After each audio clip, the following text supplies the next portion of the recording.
जय हिंद दोस्तों, स्वागत है आप सभी का आज की एक नई वीडियो में। दोस्तों आज की इस वीडियो में आप सभी के सामने क्लास 11th हिंदी की भरत महिमा चैप्टर की लिखित व्याख्या लेकर के आ चुका हूं। यानी व्याख्या पहले मैं एक एक लाइन की आपको समझाऊंगा, उसके बाद व्याख्या लिखना कैसे है वो मैं आपको अपने नोट्स में दिखाने वाला हूं। तो वीडियो बहुत ज्यादा इंपॉर्टेंट है, बस आप सभी लोग वीडियो में अंतिम तक जुड़े रहें और ध्यान से वीडियो को देखते रहें। तो चलिए हम लोग आज की इस वीडियो की बिना देरी के हुए शुरुआत करते हैं और भरत महिमा को अच्छे से कंप्लीट करते हैं। अब देखिए, सबसे पहले बता दें भरत महिमा में है क्या।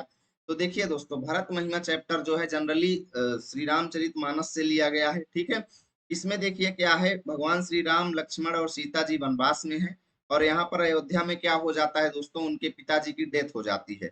जब पिताजी की डेथ हो जाती है तो उनकी मृत्यु का समाचार जो है वो भरत जी अपनी माताओं के साथ, अपने मंत्रियों के साथ, जितने सेनापति थे और जितने गुरु थे सबको बुला करके भगवान श्री राम के पास समाचार पहुंचाने जाते हैं।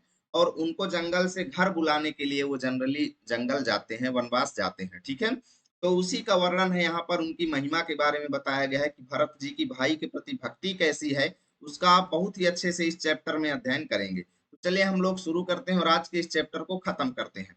तो पहला दोहा है, चलत पया देखात फल, पिता दीन तजिराज, जात मनावन रघुबरहि, भरत सरिस को आज। तो क्या लिखा हुआ है दोस्तों कि भरत जी जो हैं वो पिता दीन अर्थात पिताजी के द्वारा दिए गए, राजू मतलब राज्य को, तज माने त्याग करके, ठीक है, पैदल माने पयादे मतलब पैदल चल दिए हैं, चलत मतलब चल दिए हैं, खात फल मतलब जंगल के फलों को खाते हुए भरत जी जो हैं वो पैदल चल दिए हैं। ठीक है, पिताजी के द्वारा दिए गए राज्य को त्याग कर।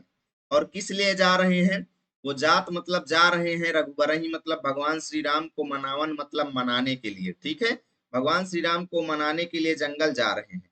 तो अब यहाँ पर तुलसीदास जी क्या कहते हैं कि आज ऐसी स्थिति में भरत सरिस मतलब भरत के समान, को मतलब कौन है, आज मतलब आज, अर्थात भरत के समान आज के समय में कोई नहीं है। क्योंकि भरत एक ऐसा भाई है जो पिताजी द्वारा दिए गए राज्य को त्याग करके अपने भाई को मनाने के लिए जंगल जा रहा है। क्योंकि वर्तमान में आपको ऐसे भाई बहुत कम ही देखने के लिए मिलेंगे जो राज्य कार्य को छोड़ करके एक दूसरे भाई के लिए वनवास जाएंगे, है ना। तो वही बात यहाँ पर तुलसीदास जी कहते हैं कि भरत जी जो है वो पिताजी द्वारा दिए गए राज्य को त्याग करके जंगल के कंदमूल फल, कंदमूल फल क्या है दोस्तों, उस समय जंगल में एक प्रकार का फल पाया जाता था, उसको कंदमूल फल कहते हैं। तो कंदमूल फल को खाते हुए पैदल चल दिए हैं। ठीक है, वो भरत जो है वो भगवान श्री राम को मनाने के लिए जंगल जा रहे हैं और आज की स्थिति में उनके समान कोई नहीं है, अर्थात कोई नहीं है। ठीक है, चलिए अब जब वो जंगल के रास्ते में जा रहे हैं दोस्तों तो तमाम स्त्रियां उनको देखती हैं, है ना। जो देखती हैं तो भैया क्या कहती हैं, कहती हैं कि भैया भरत का भायप मतलब भाईपन जो है, भरत की भक्ति जो है, यानी भाई के प्रति भक्ति जो है, और भरत का आचरण जो है, क्या कहती हैं कि भरत का भायप मतलब भाईपन जो है, भरत की भक्ति मतलब भाई के प्रति भक्ति जो है, और भरत का आचरण जो है वो ऐसा है कि भाई इसको कहत सुनत अर्थात कहने सुनने मात्र से ही सारे दुख और दोष यानी पाप जो है वो हरण माने दूर हो जाते हैं। अर्थात अगर आप भरत के आचरण के बारे में चर्चा बस ही करेंगे, कहने सुनने से मात्र से भरत का जो भाईपन है, उनकी भाई के प्रति भक्ति जो है और उनका आचरण जो है, इसके बारे में मात्र कहने सुनने से ही दुख और दोष दूर हो जाते हैं। ठीक है, अब एक सखी जो है, एक स्त्री जो है, कौन सी स्त्री, जो वनवास में स्त्रियां हैं, जो महिलाएं हैं, जो भरत जी को जंगल जाते हुए देख रही हैं, भरत जी को राम को मनाने के लिए जाते हुए देख रही हैं, तो वो क्या कहती है कि भैया, एक सखी दूसरे सखी से कहती है कि हे सखी, भरत के बारे में मैं जो कुछ कहा अर्थात जो कुछ कहूंगी, थोर सोई अर्थात वही थोड़ा है। जो कुछ भी भरत के बारे में कहा जाए वही थोड़ा है ना। क्योंकि भाई ये राम बंधु अर्थात ये राम के भाई हैं, क्योंकि ये राम के भाई हैं तो अस माने इस प्रकार के काहे न होई अर्थात क्यों नहीं होंगे, अर्थात इतने सुंदर वाले, इतने सुंदर आचरण वाले क्यों नहीं होंगे, क्योंकि वो राम के भाई है ना। तो भाई जब राम इतने अच्छे हैं तो भरत क्यों नहीं अच्छे होंगे, अर्थात निश्चित है अच्छे होंगे। इसीलिए भरत का आचरण इतना अच्छा है क्योंकि वो राम के भाई है। ठीक है, चलिए अब यहाँ पर वो स्त्रियां आपस में चर्चा कर रही है, कहती हैं कि हम सब ने, क्या कहती हैं कि हे सखियों, हम सब ने सानुज, सानुज मतलब छोटे भाई सहित, सानुज मतलब छोटे भाई सहित, अब भरत के छोटे भाई कौन है, शत्रुघ्न, तो शत्रुघ्न के साथ, है ना, हम सब शत्रुघ्न के साथ भरत ही देखे मतलब भरत जी को आज देख लिए हैं। क्या कहती हैं कि हमने शत्रुघ्न के साथ आज भरत जी के दर्शन प्राप्त कर लिए हैं, अर्थात भरत जी को भी देख लिया है। है ना। और इसी वजह से हम क्या हो गई हैं, धन्य जुबती अर्थात धन्य स्त्रियों, जुबती जुबती मतलब स्त्रियां, हम धन्य स्त्रियों की जन, जन मतलब समूह में, लेखे मतलब गिनती की जाने वाली, है ना। लेखे मतलब क्या है, गणना करना, गिनती करना। भैन मतलब हो गई है, अर्थात अब हमारी गणना जो है, हमारी गिनती जो है वो भी धन्य स्त्रियों के समूह में हो गई है। अर्थात हम भी धन्य स्त्रियां बन गई हैं, क्योंकि हमने भरत जी और शत्रुघ्न जी के दर्शन प्राप्त कर लिए हैं। ठीक है ना। यानी भरत जी और शत्रुघ्न जी के दर्शन प्राप्त करके हम भी धन्य स्त्रियों, भाग्यशाली स्त्रियों के समूह में शामिल हो गई हैं। ठीक है। चलिए अब यहाँ पर देखिए, सुनि गुनि देखि दशा पछिताहि, कैकेयी जनन जोग सुत नाहि। तो अब एक स्त्री भरत जी के गुणों को देख करके, उनकी स्थिति को देख करके पश्चाताप करती है ना। सुनि गुण अर्थात भरत के गुणों को सुन करके, और भरत की दशा माने स्थिति को देख करके, है ना। भरत के गुणों को सुन करके और भरत की स्थिति को देख करके एक स्त्री जो है वो पश्चाताप करते हुए क्या कहती है, कहती है कि भैया कैकेयी जनन जोग सुत नाहि। क्या कहती है कि ये पुत्र जो है, ये सुत माने ये पुत्र जो है, ये कैकेयी मतलब कैकेयी के द्वारा, जनन माने पैदा किए जाने, जोग मतलब योग्य, नाही मतलब नहीं है। अर्थात ये पुत्र कैकेयी के द्वारा पैदा किया जाने योग्य नहीं था। अर्थात पुत्र इतना अच्छा है और इसकी माता इतनी लालची है कि जिन्होंने राज्य के लिए क्या कर दिया, राम को वनवास भेज दिया। अर्थात भरत जो है ये कैकेयी के द्वारा पैदा किया जाने योग्य पुत्र नहीं था, इसकी माता कोई दूसरी होनी चाहिए। ठीक है। तो दूसरी स्त्री क्या कहती है, को कह मतलब कोई दूसरी स्त्री कहती है कि अरे रानी, दूषण मतलब दोष जो है वो रानी है नाही, कि रानी का दोष नहीं है, अर्थात रानी कैकेयी का कोई दोष नहीं। दूसरी स्त्री क्या कहती है कि भाई रानी कैकेयी का कोई दोष नहीं है। कहती है कि विधि सब कीन, अर्थात विधि मतलब विधाता ने, अर्थात भगवान ने ही ये सब कुछ किया है। कहती है कि भाई इसमें रानी कैकेयी का कोई दोष नहीं है, ये सब भगवान का किया धरा है, भगवान ने ही सब कुछ किया है, जो कि हम ही मतलब हमारे लिए भी जो दाहिन मतलब अनुकूल है, अर्थात जो हमारे लिए भी लाभदायक है। ये सब विधाता के द्वारा किया गया है, जो हमारे लिए भी लाभदायक है। तो अब वो स्त्री पूछती है कि यार ये हमारे लिए लाभदायक कैसे है ना। भाई तुम कह रही हो कि भरत को वनवास, वो राम को वनवास मिल गया और ये हमारे लिए लाभदायक है, भरत जी उनको मनाने जा रहे हैं, तो ये हमारे लिए लाभदायक क्यों है। तो बोलती है दूसरी स्त्री कि भैया कहाँ हम लोग वेद विधिहीनी, कि कहाँ हम लोग ऐसी स्त्रियां हैं जो लोक माने इस संसार में जो वेद, वेद की विद्या, विधि मतलब वेद की विधियों और वेद के विधि विधानों एवं वेद की विद्याओं से हीन है। अर्थात हम लोग अत्यंत नीच कुल की स्त्रियां हैं, जो कि वेद, वेद वगैरह कुछ जानती ही नहीं है ना। कहाँ हम लोग ऐसी स्त्रियां हैं जो वेद के विधि विधानों से रहित हैं, अर्थात वेद के विधि विधानों के बारे में हमको जो कुछ पता ही नहीं है। ठीक है। और लघु मतलब छोटे छोटे, तीय माने लघु, लघु कुल मतलब छोटे छोटे कुलों की हम लोग तीय माने स्त्रियां हैं। ठीक है। हम लोग छोटे छोटे नीच कुलों की स्त्रियां हैं, और करतूत मतलब आचरण से भी मलिन है, मलिनी मतलब आचरण से भी मलिन है। क्या कहती हैं कि कहाँ हम लोग ऐसी स्त्रियां हैं जो वेद के विधि विधानों से अनजान हैं, साथ ही छोटे कुलों से आती हैं, और करतूत में भी हम लोग मलिन हैं, अर्थात मलिन कर्तव्य वाली है ना। बस ही मतलब निवास करती हैं, कुदेश मतलब बुरे देशों में। कहाँ हम लोग बुरे देशों में निवास करने वाली स्त्रियां हैं। कुगांव मतलब बुरे गांव में निवास करती हैं, और कुबामा मतलब बुरी स्त्रियां हैं। ठीक है। थोड़ा मैं फैन बंद कर दूं दोस्तों, वॉइस क्लियर नहीं आ रही होगी। चलो आगे देखते हैं। तो यहाँ पे दोस्तों वो स्त्रियां क्या कह रही हैं कि भैया कहाँ हम लोग ऐसी स्त्रियां हैं जो बुरे देशों में निवास करती हैं, बुरे गांवों में रहती हैं, इस जंगल में रहती हैं। ठीक है। और कुबावा मतलब बुरी स्त्रियां हैं हम लोग, है ना। कहाँ हम लोग इतनी नीच स्त्रियां हैं, इतने नीच कुल की हैं, है ना। लेकिन इतना होने के बाद भी कहाँ ये दरस माने दर्शन, यानी भरत और शत्रुघ्न का दर्शन जो है, ये कहाँ हमारे, कहीं ना कहीं ये हमारे पुण्यों का ही परिणाम है। अर्थात कहीं ना कहीं इनके दर्शन प्राप्त होना हमारे द्वारा किए गए पुण्यों का ही परिणाम है। अर्थात हम निम्न कुल की स्त्रियों के लिए इतने बड़े बड़े राजा महाराजाओं के दर्शन हमें कहाँ मिलते, अर्थात नहीं मिलते। भरत और शत्रुघ्न के दर्शन और साथ में इतने सारे ऋषि मुनि, इतनी माताओं के दर्शन हमको प्राप्त हुए, ये निश्चित ही हमारे पुण्य का ही परिणाम है। ठीक है। तो अस आनंद अचरज प्रतिग्रामा जन मरुभूमि कल्प तरुजामा। तो कबीर सॉरी तुलसीदास जी क्या कहते हैं कि भैया अस आनंद मतलब इस प्रकार का आनंद, और अचरज माने आश्चर्य जो है प्रत्येक गांव में समाया हुआ है। अर्थात जिस जिस इलाके से भरत जी जा रहे हैं उन सभी जगहों पर इसी प्रकार का आनंद और आश्चर्य जो है वो भरा हुआ है लोगों के अंदर। ठीक है, और ऐसा लगता है जैसे जनु, ऐसा लगता है जैसे मरुभूमि मतलब मरुस्थल भूमि में, रेतीले मैदान में कल्पतरु, कल्पतरु मतलब मनोकामनाओं को पूरा करने वाला वृक्ष। ठीक है, कल्पतरु मतलब मनोकामनाओं को पूरा करने वाला कल्प वृक्ष। ठीक है, जामा मतलब उग आया हो, है ना। ऐसा लग रहा है जैसे मरुस्थल भूमि में कोई कल्पतरु यानी कि कल्प वृक्ष उग आया हो, ऐसा लग रहा है। ठीक है, अब चलिए हम लोग इसका व्याख्या कैसे लिखना है ये भी देख लेते हैं। मैं थोड़ा जूम कर देता हूँ ताकि आपको क्लियर दिख जाए अच्छे से।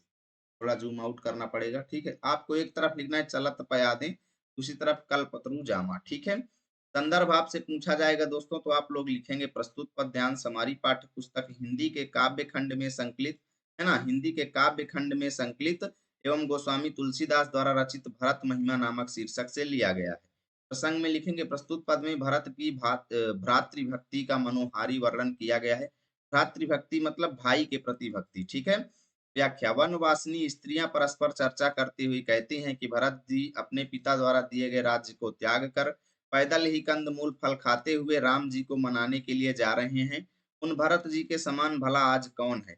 स्त्रियां कहती हैं कि भरत जी का भाई की भक्ति से परिपूर्ण आचरण बड़ा पवित्र है, उसको कहने सुनने से व्यक्ति के समस्त दुख और दोष दूर हो जाते हैं। हे सखी, उनके विषय में जो कुछ और जितना भी कहा जाए वह थोड़ा ही है। छोटे भाई शत्रुघ्न सहित भरत जी को देखकर हम सब भी उन सौभाग्यशाली स्त्रियों में शामिल हो गई हैं जिन्होंने उनके दर्शन करके स्वयं को धन्य कर लिया है। ठीक है, इस प्रकार भरत जी के गुण सुनकर और उनकी दशा देखकर वे सब स्त्रियां अपने मन में पछताती हैं और कहती हैं कि कैकेयी जैसी माता भरत जैसे पुत्र के लिए योग्य नहीं है। अर्थात इस पुत्र के लिए कोई दूसरी माता होनी चाहिए, कैकेयी नहीं। ठीक है, तो कोई स्त्री कहती है कि भाई इसमें रानी कैकेयी का कोई दोष नहीं है, यह सब तो विधाता का किया हुआ है जो कि हमारे भी अनुकूल है। कहाँ हम लोक और वेद की मर्यादा से हीन हैं, निम्न कुल तथा कर्म दोनों से मलिन एवं तुच्छ स्त्रियां हैं जो कि वन्य प्रांत मतलब जंगल के पूरे गांव में निवास करती हैं, और कहाँ यह महान पुण्यों के परिणाम स्वरूप उनके पावन दर्शन। ठीक है, ऐसा ही आनंद और आश्चर्य उस वन्य प्रांत के प्रत्येक गांव में हो रहा है, मानो रेगिस्तान में कल्प वृक्ष उग आया है। ठीक है, भाषा दोस्तों अवधि है, शैली गेय प्रबंधात्मक है, अलंकार अनुप्रास उत्प्रेक्षा है, रस शांत है, छंद दोहा एवं चौपाई है। हम लोग चलते हैं अगले पद्यांश पर। ठीक है, आगे का समझते हैं। तो अगला पद्यांश से ते ही बासर बसी प्रात ही चले सुमिर रघुनाथ, राम दरस की लाल सा भरत सरिस सब साथ। अब देखिए क्या होता है दोस्तों कि ते ही बासर मतलब उस दिन। ठीक है, वासर माने दिन होता है, दिवा दिवस दिन या वासर ये सभी दिन के पर्यायवाची हैं। तो ते ही बासर मतलब उस दिन क्या होता है, बसी माने निवास करके, यानी उस दिन क्या करते हैं एक जगह पे ठहर जाते हैं। ठीक है, निवास करते हैं, रात हो जाती है तो भाई आराम करते हैं, एक जगह पे ठहर जाते हैं। और प्रातः ही मतलब सुबह ही क्या करते हैं, चल देते हैं सुमिर रघुनाथ, अर्थात रघुनाथ यानी राम का स्मरण करके। अर्थात सुबह होते ही क्या करते हैं, भगवान श्री राम का स्मरण करके फिर चल देते हैं। ठीक है, और राम दरस की लालसा भरत सरिस सब साथ, अर्थात भरत के साथ साथ, भरत सरिस मतलब भरत के साथ साथ जितने भी लोग व्यक्ति थे, जितने भी व्यक्ति थे सबके अंदर राम के दर्शन की लालसा थी। अर्थात जितनी लालसा भरत के अंदर थी राम के दर्शन की, उतनी ही लालसा भरत के साथ चल रहे सब लोगों के अंदर थी। ठीक है, चलिए आगे देखिए लिखा हुआ है मंगल सगुन हो ही सब काहू, हर कहीं सुखद बिलोचन बाहू। मंगल सुगन मतलब मंगलकारी सगुन हो रहे थे। सगुन मतलब अच्छे अच्छे गुण दिखाई दे रहे थे, अच्छे अच्छे लक्षण सबके अंदर आ रहे थे कि हाँ यार कुछ शुभ होने वाला है। ठीक है ना, यानी मंगल सगुन हो ही सब काहू, अर्थात सब लोगों के पास मंगल सगुन हो रहे थे। ठीक है, शुभ शुभ देने वाले सगुन हो रहे थे। और हर कहीं सुखद बिलोचन बाहु, यानी कि सुख प्रदान करने वाले नेत्र और भुजाएं जो हैं हर कहीं मतलब फड़क रही थी। ठीक है, यानी सुख प्रदान करने वाले आंखें और भुजाएं जो हैं वो फड़क रही थी। जैसे ऐसा माना जाता है दोस्तों कि दाहिनी आंख और दाहिनी भुजा के फड़कने से कुछ न कुछ शुभ होता है। तो वही हो रहा था दोस्तों कि सुख प्रदान करने वाली भुजाएं और नेत्र जो है वो फड़क रहे थे। ठीक है। और भरतहि सहित समाज उछाहु। भरत के साथ साथ दोस्तों पूरे समाज में उछाहु मतलब उत्साह व्याप्त है। ठीक है ना। भरत के साथ साथ पूरे समाज में यानी जितने लोग जा रहे थे सबके अंदर उत्साह व्याप्त था कि मिले हैं राम की राम जी मिलेंगे। ठीक है। सबके अंदर ये उत्साह व्याप्त था कि भगवान श्री राम मिलेंगे और हमारे दुखों का दाह जो है, दुख दाहु मतलब हमारे अंदर जो दुखों का समूह है वो सब क्या हो जाएगा, मिट जाएगा। ठीक है। सबके अंदर ये उत्साह था कि राम जी मिलेंगे और हमारा सारा दुख दूर हो जाए। ठीक है। करत मनोरथ जस जिय जाके। जस मतलब जिसके, जिय मतलब मन में, जाके मतलब जिस प्रकार की इच्छा थी वो उसी प्रकार का मनोरथ कर रहा था, यानी वो उसी प्रकार की मनोकामना कर रहा था। यानी जिसके मन में जो आता था बस वही मनोकामना कर लेता था।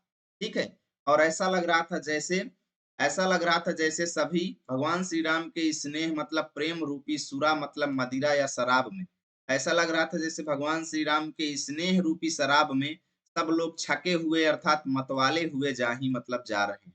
यानी सबके अंदर भगवान श्री राम का ही नशा चढ़ा हुआ था।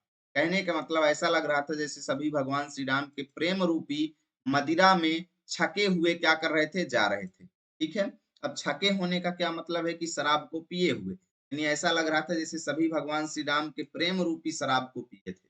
ठीक है। और शिथिल अंग पग मगडग डोलहि, बल बचन प्रेम बस बोलहि। अब देखिए सभी का पूरे अंग जो थे शिथिल हो गए थे, यानी सब थक गए थे दोस्तों। सभी के शरीर, पूरा शरीर जो है शिथिल हो गया था और पग माने पैर जो है, मग माने रास्ते में डगमगाते हुए डोल रहे थे। ठीक है। सभी के पैर जो हैं वो रास्ते में डगमगाते हुए डोल रहे थे। लेकिन फिर भी इतना होने पर भी दोस्तों वो प्रेम वश मतलब भगवान श्री राम के प्रेम की वजह से वो बिहवल वचन यानी व्याकुलता भरे वचन जो है वो बोले ही मतलब बोल रहे थे। ठीक है ना। यानी कि प्रेम की वजह से वो व्याकुलता भरे वचन बोल रहे थे। सबके पैर जो है रास्ते में डोल रहे थे लेकिन फिर भी वो भगवान श्री राम के प्रेम की वजह से बिहवल वचन बोल रहे थे। ठीक है। अब राम सखा ते ही समय दिखावा शैल शिरोमणि सहज सुर। जैसे ही वो आगे जाते हैं दोस्तों तो वैसे ही राम सखा मतलब केवट, राम सखा मतलब भगवान श्री राम के मित्र यानी केवट जो है, निषाद राज जो है, क्या करते हैं कि ते ही समय दिखावा मतलब उसी समय लोगों को एक चीज दिखाते हैं। क्या चीज दिखाते हैं? उसी समय क्या करते हैं, लोगों को एक चीज दिखाते हैं। शैल शिरोमणि, शैल शिरोमणि मतलब पर्वतों में श्रेष्ठ, शैल शिरोमणि मतलब पर्वतों में श्रेष्ठ अर्थात कामदगिरी पर्वत है ना। तो निषाद राज जी जो है वो एक चीज की ओर इशारा करते हैं यानी कामदगिरी पर्वत की ओर इशारा करते हैं और सभी लोगों को बताते हैं कि ये शैल शिरोमणि है अर्थात पर्वतों का राजा कामदगिरी पर्वत है, जो सहज मतलब स्वाभाविक रूप से ही बहुत ज्यादा सुहावन है अर्थात शोभायमान है। यानी कि जो कामदगिरी पर्वत है वो बहुत ही ज्यादा अच्छा लगता है, बहुत ही ज्यादा शोभायमान है, उसकी तरफ वो इशारा करते हैं। ठीक है। कामदगिरी पर्वत की तरफ निषाद राज जी इशारा करते हैं और क्या कहते हैं कि इसी पर्वत के समीप, जासु समीप मतलब उसी पर्वत के समीप ही, पय मतलब पैसुनी है ना, जिसको पयस्विनी कहते हैं, मंदाकिनी भी कहते हैं। तो बताते हैं निषाद राज जी की इसी मंदाकिनी नदी के सरित माने नदी, पय मतलब पयस्विनी, वो बताते हैं कि जो कामदगिरी पर्वत दिखाई दे रहा है उसी के पास से पयस्विनी नदी बहती है और उसी नदी के तीरा मतलब किनारे में, ठीक है, यानी उसी पयस्विनी नदी के किनारे में ही सीय समेत अर्थात सीता माता के साथ बसही मतलब निवास कर रहे हैं दो वीरा अर्थात दोनों वीर यानी राम और लक्ष्मण जी। क्या बताते हैं कि जो वो पर्वत दिखाई दे रहा है उसी पर्वत के पास से पयस्विनी नदी बहती है और उसी नदी के किनारे वो भगवान श्री राम लक्ष्मण और सीता जी जो है निवास करते हैं। ठीक है। तो भैया इतना जैसे ही बताए क्या पूछना, लोग जो है प्रसन्नता से झूम उठे भैया। देख ही कर ही सब दंड प्रणामा, यानी उस कामदगिरी पर्वत को देख देख करके सभी लोग दंडवत उसको प्रणाम कर रहे थे। ठीक है। दंडवत प्रणाम कर रहे थे और क्या कह रहे थे, कहीं मतलब कह रहे थे कि जय हो, किसकी जय हो, जानकी जीवन अर्थात माता सीता के जीवन भगवान श्री राम की क्या हो, जय हो। और क्या कह रहे थे कि जानकी जीवन अर्थात सीता माता के जीवन भगवान श्री राम की क्या हो, जय हो। ठीक है, तो अब यहाँ पर तुलसीदास जी कहते हैं कि भैया ऐसा लग रहा था, है ना, प्रेम मगन अस राज समाज, पूरा राज और समाज जो है, पूरा राज और समाज जो है भगवान श्री राम के प्रेम में इस तरीके से मगन था, इस तरीके से मगन था कि ऐसा लग रहा था जन माने जानो, ऐसा लग रहा था जैसे फिर से अवध चले रघुराजू, ऐसा लग रहा था जैसे रघुराजू यानी भगवान श्री राम फिर से अयोध्या लौट चले। ठीक है, यानी पूरा राज समाज जो है, पूरा समूह जो है इस तरीके से प्रेम में मगन था, जैसे ऐसा लग रहा था मानो भगवान श्री राम फिर से अयोध्या लौटकर चलने वाले हैं। ठीक है, एक तरफ लिखना है तेही बासर बसी, दूसरी तरफ चले रघुराज। संदर्भ पूर्वक का मतलब है जैसा पहले वाले में बताया हूँ, सेम वही यहाँ पर भी लिख लेना है। प्रसंग लिखेंगे, प्रस्तुत पद में भरत का राम से मिलने जाने का वर्णन है। उस दिन वहीं ठहर कर दूसरे दिन प्रातः काल ही श्री राम का स्मरण करके चले। साथ के सब लोगों को भी भरत जी के समान ही श्री राम जी के दर्शन की लालसा लगी हुई थी। ठीक है, सबको मंगल सूचक शकुन हो रहे हैं, सुख देने वाले नेत्र और भुजाएं फड़क रही हैं। समाज सहित भरत जी को उत्साह हो रहा है कि श्री राम जी मिलेंगे और दुख का दाह मिट जाएगा। ठीक है, जिसके जी में जैसा है वह वैसा ही मनोरथ करता है। सब स्नेह रूपी मदिरा के नशे में मतवाले हुए चले जा रहे हैं। अंग शिथिल हैं, रास्ते में पैर डगमगा रहे हैं और प्रेमवश वो बिहुअल वचन बोल रहे हैं। राम सखा निषाद राज ने उसी समय स्वाभाविक ही सुहावना पर्वत शिरोमणि कामदगिरि दिखलाया। ठीक है, जिसके निकट ही पयस्विनी नदी के तट पर सीता जी समेत दोनों भाई निवास कर। ठीक है, सब लोग उस पर्वत को देखकर जानकी जीवन श्री रामचंद्र की जय हो ऐसा कहकर दंडवत प्रणाम करते हैं। राज समाज प्रेम में ऐसा मग्न है मानो श्री राम अयोध्या को लौट चले हों। ठीक है, भाषा अवधि, छंद दोहा एवं चौपाई है, रस शांत है, अलंकार अनुप्रास है, गुण यहाँ पे प्रसाद हो जाएगा। चलिए अगला पद ध्यान से हम लोग देखते हैं दोस्तों, है ना। अगर आप वीडियो को लाइक नहीं किए हैं तो लाइक जरूर कर देना दोस्तों। भरत प्रेम ते ही समय जस, तस कही सकई न शेषु, कभी अगम जिमि ब्रह्म सुख, अहमम मलिन जनेषु।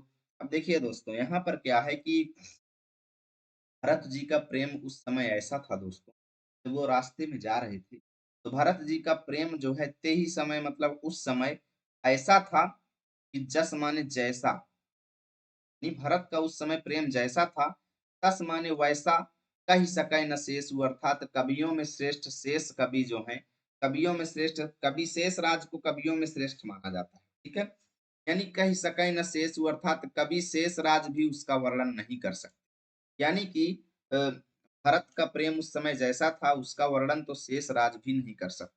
ठीक है, और कवियों के लिए तो उसी तरीके से अगम है, कवियों कभी अगम मतलब कवि तो उसके लिए उसी तरीके से अगम है, कभी वहां पर उसी तरीके से नहीं पहुंच पाएंगे। जिम मतलब जिस प्रकार से, अहम मतलब अहंकार और मम मतलब ममता से, अहंकार और ममता से मलिन जनेश मतलब लोगों के लिए, जिस प्रकार अहंकार और ममता से मलिन लोगों के लिए ब्रह्म सुख अगम है। यानी जिस तरीके से भाई देखो, जो व्यक्ति अहंकारी होगा, जो व्यक्ति ममता से मलिन होगा, तो ब्रह्म का सुख कभी नहीं मिलेगा, अर्थात उसको परमात्मा का आनंद कभी नहीं।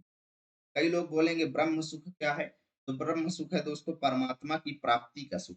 ठीक है, ईश्वर को प्राप्त कर लेने का सुख। तो कहने का मतलब जो व्यक्ति अहंकारी होगा, जो व्यक्ति ममता से मलिन होगा, उस व्यक्ति को ब्रह्म सुख यानी ईश्वर का प्रेम जिस तरीके से नहीं मिलता है, उसी तरीके से कवियों के लिए भी भरत का प्रेम अगम है, अर्थात कवि भी भरत के प्रेम का वर्णन नहीं कर सकते। आ रही है बात समझ में कि भरत का प्रेम उस समय जैसा था उसका वर्णन शेष नाग भी नहीं कर सकते, शेष भी नहीं कर सकते। साथ ही कवियों के लिए तो भरत का प्रेम उसी तरह अगम है जिस तरह अहंकार और ममता से मलिन लोगों के लिए ब्रह्म का सुख अगम है। अर्थात जिस तरीके से अहंकार और ममता से मलिन लोगों के लिए ब्रह्मानंद ब्रह्म परमात्मा की प्राप्ति का सुख अगम्य है, उसी तरीके से कवियों के समूह के लिए भरत का प्रेम उस। ठीक है, आगे देखिए, सकल स्नेह शिथिल रघुबर के, गए कोस दुई दिन कर डर के। ठीक है, देखिए सकल स्नेह शिथिल रघुबर के, यानी जितने भी लोग थे उन सभी का शरीर जो है क्या हो गया था, स्नेह मतलब रघुबर के मतलब भगवान श्री राम के स्नेह मतलब प्रेम की वजह से शिथिल हो गया था। कमजोर हो गया। ठीक है, सभी लोगों का शरीर जो है दोस्तों, सकल मतलब संपूर्ण सभा का, ठीक है, संपूर्ण लोग जो थे, संपूर्ण समाज के लोग जो थे, भगवान श्री राम के प्रेम की बस वजह से उनका शरीर शिथिल हो गया था। और इसी वजह से क्या हुआ दोस्तों कि दिनकर ढलते अर्थात सूरज ढलने तक, दिनकर ढल के मतलब सूरज ढलने तक अर्थात सूर्यास्त तक में वो केवल 2 कोस चल पाए। ठीक है, गए कोस दुई मतलब केवल 2 कोस तक ही चल पाए, है ना। यानी सूर्यास्त होने तक केवल 2 कोस ही चल पाए वो लोग। आगे लिखा है कि जल थल देख ही बसे निसि बीते। फिर क्या होता है दोस्तों, शाम हो जाती है। वो लोग क्या करते हैं, जल और थल की व्यवस्था देखते हैं, कहाँ पर पानी मिल जाएगा, कहाँ पर रहने के लिए थल यानी जगह मिल जाएगी। तो जल और थल को देख करके लोग बस गए, एक जगह पे निवास करने लगे। ठीक है, और निसी बीते मतलब रात बीत गई। ठीक है, निसी बीते मतलब रात बीतने पर फिर जो है कीन गवन मतलब कीन मतलब कर दिए, गवन मतलब प्रस्थान यानी फिर से चलना शुरू कर दिए। रघुनाथ प्रीते मतलब भगवान श्री राम के प्रेमी लोग, प्रीते मतलब प्रेमी लोग। ठीक है, यानी भगवान श्री राम के प्रेमी लोग जो है रात बीतने के बाद फिर से चलना शुरू कर दिए। अब यहाँ पे दूसरी ओर, वहां मतलब दूसरी ओर किस तरफ का वर्णन हो रहा है, भगवान श्री राम तरफ का वर्णन हो रहा है। भरत जी के तरफ की बात यहाँ पर खत्म होती है अभी, और राम जी के तरफ की बात होती है। तो यहाँ पे तुलसीदास जी क्या कहते हैं कि दूसरी ओर अर्थात भगवान श्री राम की ओर क्या हो रहा है, भगवान श्री राम जो है वो रजनी अवशेषा अर्थात रात शेष रहने पर ही, रजनी मतलब रात, अवशेषा मतलब बची ही थी, यानी रात शेष ही थी कि भगवान श्री राम की नींद खुल जाती है अर्थात वो जाग जाते। ठीक है, यानी कि रात शेष ही थी कि भगवान श्री राम जो है जाग जाते हैं। और फिर वहीं पर क्या होता है कि उनके जागे मतलब जागने पर ही क्या होता है कि सिंह मतलब सीता माता ने एक सपना देखा, सपन अस देखा अर्थात एक सपना देखा। और जो सपना उन्होंने देखा वो बताने लगती है भगवान श्री राम को। ठीक है, क्या बताती हैं, कहती हैं सहित समाज भरत जनु आए, नाथ वियोग ताप तन ताए। क्या कहती हैं, हे नाथ यानी हे स्वामी, सहित में हमने सपने में ये देखा कि भाई सहित समाज भरत जन्म आए, कि मान लो हमने सपने में ये देखा कि मानो भरत जो हैं वो सहित समाज अर्थात पूरे समाज के साथ आए हुए हैं। देखिए सीता माता का सपना, देखिए कितना करेक्ट सपना उन्होंने देखा। कहते हैं हमने सपना ये देखा कि भरत जी जो हैं वो पूरे समाज के साथ आए हुए। ठीक है, और हे नाथ, हमने ऐसा देखा कि उन वो वियोग की वजह से अर्थात आप से अलगाव की वजह से, आप से जो उनका वियोग हो गया, आप जो वनवास में आ गए, आपके वियोग की वजह से, वियोग की ताप मतलब अग्नि से उनका पूरा तन माने शरीर जो है ताया हुआ है, अर्थात पूरा शरीर जो है आपके वियोग की अग्नि से उनका ढका हुआ है, अर्थात वियोग की अग्नि से उनका पूरा शरीर जल रहा है। ठीक है, हमने ऐसा देखा कि आपसे अलगाव होने की वजह से उन लोगों को बहुत ज्यादा दुख हो। ठीक है, आगे कहती हैं कि सकल मलिन मन दीन दुखा, कि जितने भी लोग आ रहे थे उन सब का, सकल माने सभी लोगों का मन जो है हमने देखा कि बहुत ज्यादा दीन है, बहुत ज्यादा दुखी है और बहुत ज्यादा मलिन है, अर्थात सभी लोगों का मन मुरझाया हुआ है, सभी लोगों का चेहरा मुरझाया हुआ है, सबके मन में दुख है, दीनहीन सब दिखाई दे रहे हैं। ठीक है, हमने सपने में ये देखा। आगे सीता माता जी कहती हैं कि हमने देखी सास आन अनुहारी, अर्थात अपनी सासू माता को तो हमने किसी अन्य ही अनुहारी मतलब वेशभूषा में देखा। किस वेशभूषा में देखा, हमने उनको देखा कि वो सफेद वस्त्र धारण की हुई थी, अर्थात वो विधवा वस्त्र में हमने अपनी सास माता को देखा। क्या कहती हैं कि हमने अपनी सासू माता को तो एक अन्य ही अनुहारी अर्थात एक अन्य ही वेशभूषा में देखा, अर्थात विधवा के वेश में देखा। ठीक है, अरे बाप रे बाप। फिर क्या होता है कि सुन सिय सपन भरे जल लोचन, यानी सिय सपन मतलब सीता जी के सपने को सुन करके भगवान श्री राम के नेत्रों में, लोचन मतलब नेत्रों में भर गया जल, यानी उनके आंखों में आंसू आ गए। ठीक है, और है सोच बस सोच विमोचन अर्थात सब लोगों को सोच से विमोचित करने वाले, अर्थात सब लोगों को टेंशन से दूर करने वाले भगवान श्री राम आज सोच के बस में हो गए हैं, अर्थात खुद टेंशन में पड़ गए हैं। वह भगवान श्री राम जो दूसरों को चिंताओं से मुक्त करते हैं आज स्वयं चिंताग्रस्त हो गए हैं। ठीक है, और फिर वो क्या कहते हैं अपने लक्ष्मण जी से, कहते हैं लखन सपन यह नीक न होई, अर्थात यह सपना जो है एक अच्छा संकेत नहीं है। क्या कहते हैं, लखन की यह सपना जो है नीक न होई अर्थात अच्छा नहीं होगा, अर्थात यह सपना जो है एक अच्छा संकेत नहीं है, जरूर कुछ ना कुछ गड़बड़ होने वाला है। वो कहते हैं कि कठिन कुचाह सुनहि कोई, यानी कठिन माने बहुत बेकार या बहुत बुरा, कुचाह मतलब समाचार जो है सुनाएगा कोई, अर्थात कोई ना कोई आएगा जो हमें बहुत ही खराब समाचार सुनाए। ठीक है। अस कही बंधु समेत नहाने, ऐसा करके वो क्या करते हैं, बंधु अर्थात भाई लक्ष्मण सहित वो नहाते हैं। ठीक है? नहाने के बाद वो क्या करते हैं, पूजी मतलब पूजा करते हैं, पुरारी मतलब शंकर जी की पूजा करते हैं और साधुओं सज्जनों का क्या करते हैं, सम्मानी मतलब सम्मान करते हैं। ठीक है। इसके बाद वो शंकर जी की पूजा करते हैं और साधुओं एवं सज्जनों को क्या करते हैं, सम्मान देते हैं। ठीक है। चलिए, लिखना कैसे ये भी हम लोग देख, एक तरफ लिखना है भरत प्रेम ते ही, दूसरी तरफ साधु सम्मान। ठीक है। संदर्भ पूर्वक प्रसंग पूर्वक व्याख्या, भरत जी का उस समय जैसा प्रेम था वैसा शेष जी भी नहीं कह सकते। कवि के लिए तो वैसा ही अगम है जैसा अहंता और ममता से मलिन मनुष्यों के लिए ब्रह्मानंद। ठीक है। सब लोग राम जी के प्रेम के मारे शिथिल होने के कारण सूर्यास्त होने तक केवल 2 ही कोस चल पाए और जल स्थल का सुपास देखकर वो रात को वहीं रह गए। रात बीतने पर राम के प्रेमी भरत जी ने आगे चलना शुरू किया। इधर राम रात शेष रहते ही जाग गए। रात को सीता जी ने ऐसा स्वप्न देखा जिसे वो राम जी को सुनाने लगी। मानो समाज सहित भरत जी आए हैं।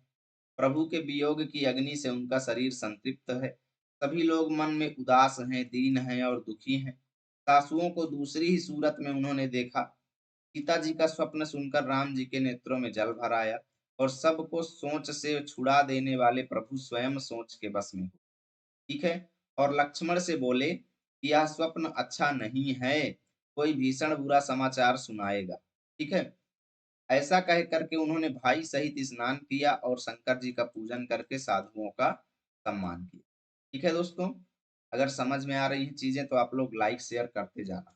भाषा अवधि हो जाएगी, छंद दोहा चौपाई हो जाएगा, रस शांत है, अलंकार अनुप्रास, उत्कृष्टता, गुण आपका माधुर्य हो जाएगा।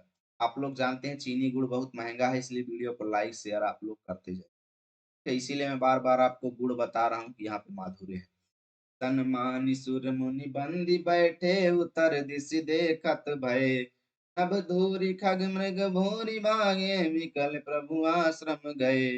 तुलसी उठे अवलोक कारण, काह चित सच कित रहे सब समाचार। की रात को लन आई तेहि अवसर कहे। देखिए यहाँ पे छंद आ गया है।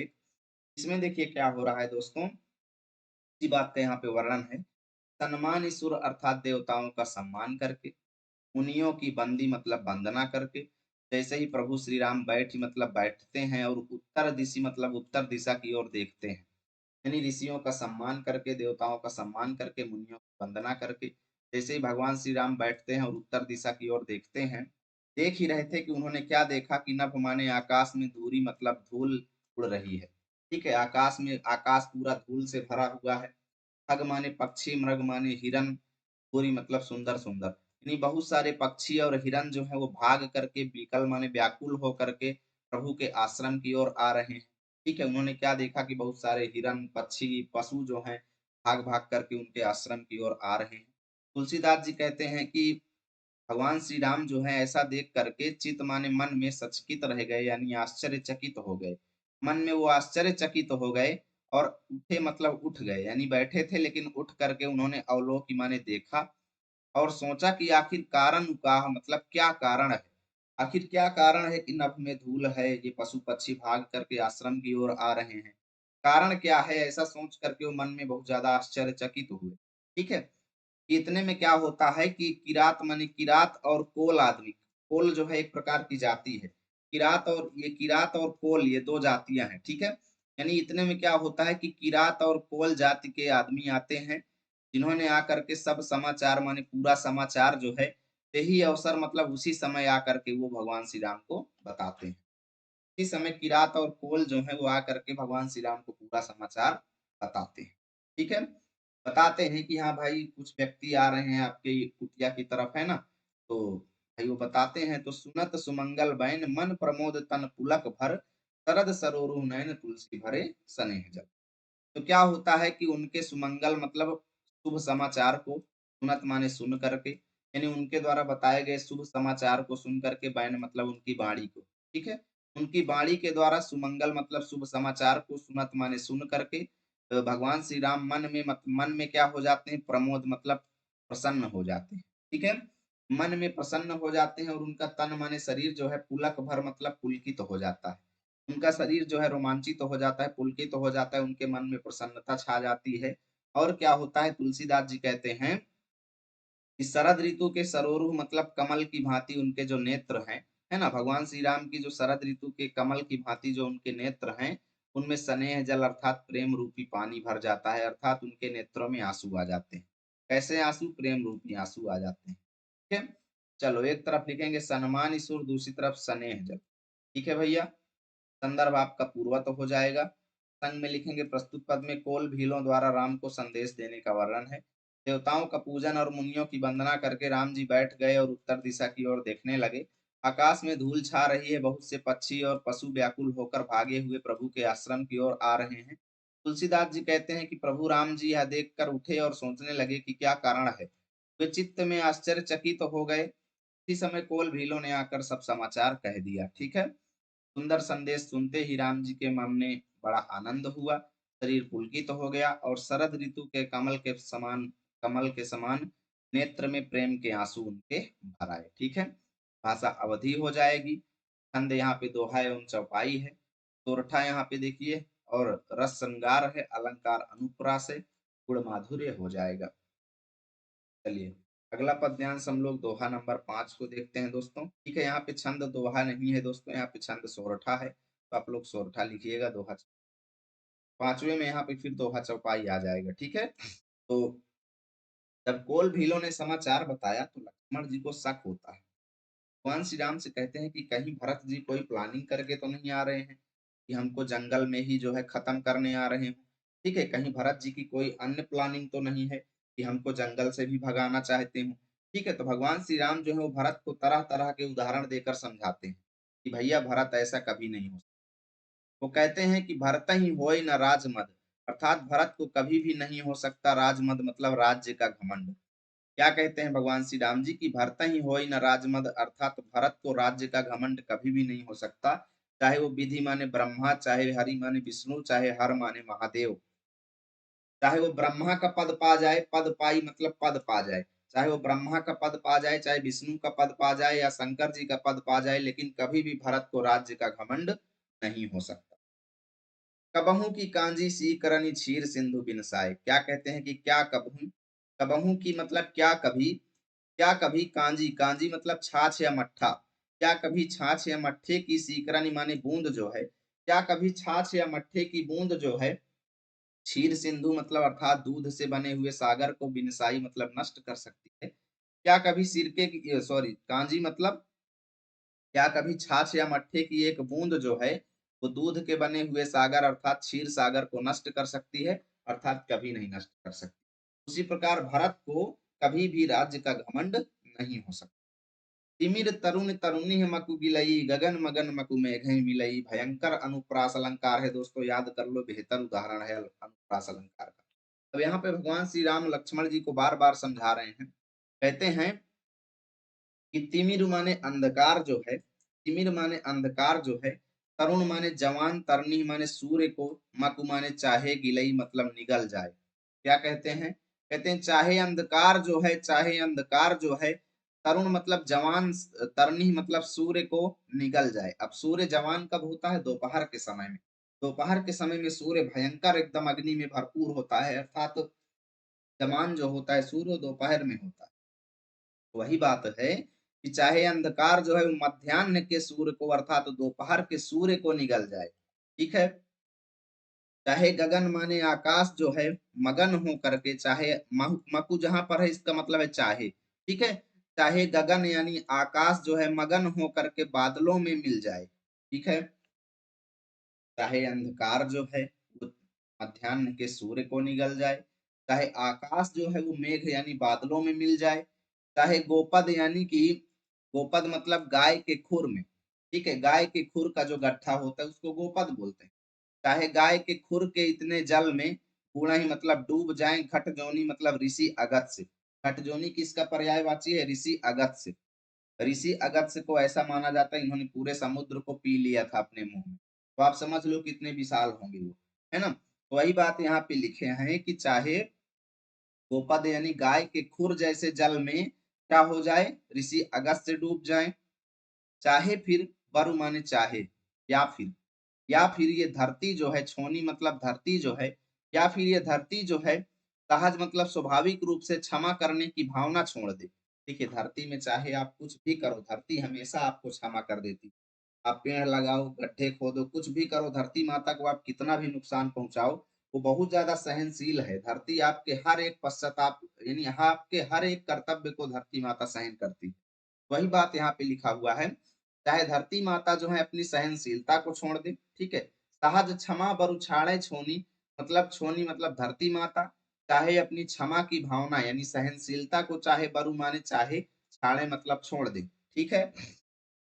देखिए उदाहरण कितने खतरनाक खतरनाक भगवान श्री राम दे रहे हैं। कहते हैं कि चाहे मशक माने मच्छर के फूंकने से, मकु माने चाहे, मकु माने चाहे, चाहे मच्छर के फूंकने से सुमेरु पर्वत उड़ जाए, मेरु उड़ाई मतलब सुमेरु पर्वत उड़ जाए, चाहे मच्छर के फूंकने से सुमेरु पर्वत उड़ जाए, लेकिन होई न नृपमद भरता ही भाई, लेकिन फिर भी कभी भी नृपमद मतलब राजा होने का घमंड भरत भाई को कभी भी न होई मतलब नहीं। चाहे अंधकार मध्यान्ह के सूर्य को निगल जाए, चाहे आकाश बादल में मिल जाए, चाहे गोपद में यानी गाय के खुर के गड्ढे के इतने जल में ऋषि अगस्त से डूब जाए, चाहे धरती अपनी सहनशीलता छोड़ दे, चाहे मच्छर के फूंकने से पर्वत उड़ जाए, लेकिन कभी भी भरत को राज्य का घमंड यानी राजा का घमंड कभी भी भरत को नहीं हो सकता, है ना।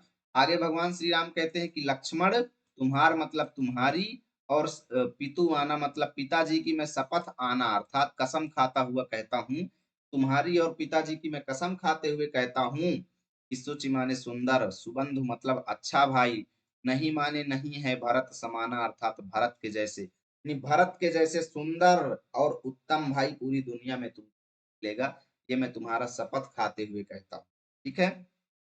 आगे भगवान श्री राम जी कहते हैं कि सगुण रूपी दूध, हीरु मतलब दूध, यानी सगुण रूपी दूध और अवगुण रूपी जल को, ठीक है, सगुण रूपी दूध और अवगुण रूपी जल को मिलई मतलब मिला करके, रचई मतलब रचना करते हैं, परपंच माने इस संसार की विधाता मतलब विधाता, यानी भगवान जो है वो सगुण रूपी दूध और अवगुण रूपी जल को मिला करके इस संसार की रचना करते हैं, इस संसार यानी परपंच की रचना करते हैं, यानी विधाता जी जो हैं वो सगुण रूपी दूध और अवगुण रूपी जल को मिला करके इस संसार की रचना करते हैं।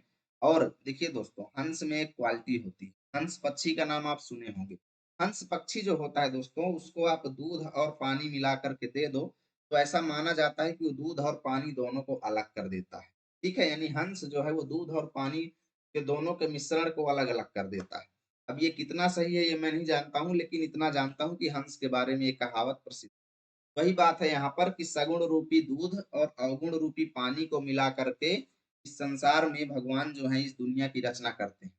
और भरत जो है ये रवि वंश में अर्थात सूर्य वंश रूपी, देखिए भरत जी जो है वो सॉरी सूर्य वंश में उत्पन्न हुए हैं ना, सूर्यवंशी हैं, तो वही है कि भरत जी जो है ये सूर्य वंश रूपी तड़ागा मतलब तालाब में हंस के समान उत्पन्न हुए, ठीक है, यानी कि सूर्यवंश रूपी तालाब में भरत जी जो हैं ये हंस के रूप में जन्म मतलब जन्म लेकर के इन्होंने क्या कर दिया है, गुण और दोष को इन मतलब कर दिया है विभागा मतलब अलग अलग, ठीक है, यानी भरत ने सूर्यवंश रूपी तालाब में जन्म हंस के रूप में जन्म लेकर के गुण और दोष को दोनों को अलग अलग कर दिया है। इन्होंने क्या कर दिया है, गहि गुण पय तजी अवगुण बारी, इन्होंने गुण रूपी पय मतलब दूध को ग्रहण कर लिया है, गहि मतलब ग्रहण कर लिया है, गुण मतलब गुण रूपी पय मतलब दूध को, भरत ने क्या किया है, दूध रूपी गुण को ग्रहण कर लिया है, ठीक है, और क्या किया है, तजी माने त्याग दिया है अवगुण रूपी बारी मतलब पानी को, यानी अवगुण रूपी जल को त्याग दिया है, और निज जस जगत कीन उजियारी, और निज माने अपने जस माने यश से इस जगत माने संसार में कीन मतलब किया है, उजियारी मतलब उजाला, यानी इस संसार में अपने यश से भरत ने क्या किया है, उजाला कर दिया। कहत भरत गुणशील स्वभाव प्रेम पयोधि मगन रघुराऊ, अर्थात भरत के गुणों को, भरत के शील को और भरत के स्वभाव के बारे में कहा, मतलब कहते हुए भगवान श्री राम रघुराऊ जो हैं वो प्रेम पयोधि मतलब अर्थात प्रेम रूपी समुद्र में मगन हो जाते हैं। ठीक है, चलो एक तरफ लिखेंगे भरत ही होई ना, दूसरी तरफ मगन रघुराऊ। संदर्भ पूर्वक प्रसंग, यहाँ भरत जी के निर्लिप्त स्वभाव के विषय में राम जी का दृढ़ विश्वास व्यक्त हुआ है। राम कहते हैं, अयोध्या के राज्य की तो बात ही क्या, ब्रह्मा विष्णु और महादेव का पद पाकर भी भरत को राज्य का घमंड नहीं होगा। क्या कभी कांजी की बूंदों से क्षीर सागर नष्ट हो सकता है, अर्थात अयोध्या का राज्य भरत जी के लिए बिल्कुल भी तुच्छ वस्तु है। अंधकार चाहे मध्याह्न के सूर्य को निगल जाए, आकाश चाहे बादलों में समाकर मिल जाए, गाय के खुर इतने जल में अगस्त्य जी डूब जाएं, और पृथ्वी चाहे अपनी सहनशीलता को छोड़ दे, मच्छर की फूंक से चाहे सुमेरु पर्वत उड़ जाए, परंतु हे लक्ष्मण, भरत को राज्य का घमंड नहीं हो सकता। मैं तुम्हारी शपथ और पिताजी की सौगंध खाकर कहता हूँ कि भरत के समान पवित्र और उत्तम भाई संसार में नहीं। हे तात, गुरु रूपी दूध और ये गुण रूपी दूध है। ठीक है दोस्तों, गुरु रूपी नहीं है, ये गुण रूपी, अर्थात हे लक्ष्मण, गुण रूपी दूध और अवगुण रूपी जल को मिलाकर विधाता इस दृश्य यानी प्रपंच यानी संसार को रचता है। ठीक है, परंतु भरत ने सूर्यवंश रूपी तालाब में हंस रूप में जन्म लेकर के गुण और दोष का विभाग कर दिया है, अलग अलग कर दिया है। गुण रूपी दूध को भरत ने ग्रहण कर लिया है और अवगुण रूपी जल को त्याग करके भरत ने अपने यश से जगत में उजियाला कर दिया है। भरत जी के गुण, शील और स्वभाव को कहते कहते श्री राम प्रेम समुद्र में मग्न हो गए। भाषा अवधि है, छंद दोहा एवं चौपाई है, रस शांत है, अलंकार रूपक एवं रस हो जाएगा दोस्तों। यहाँ से आज की इस वीडियो को खत्म करेंगे। हमने आधा चैप्टर आपका फिनिश कर दिया है। अगली वीडियो में इस चैप्टर को पूरा खत्म कर देंगे। बस आप सभी लोग वीडियो को ज्यादा से ज्यादा लाइक करें, दोस्तों के पास शेयर करें। मिलेंगे आप सभी के साथ अगली वीडियो में, तब तक के लिए जय हिंद, जय भारत।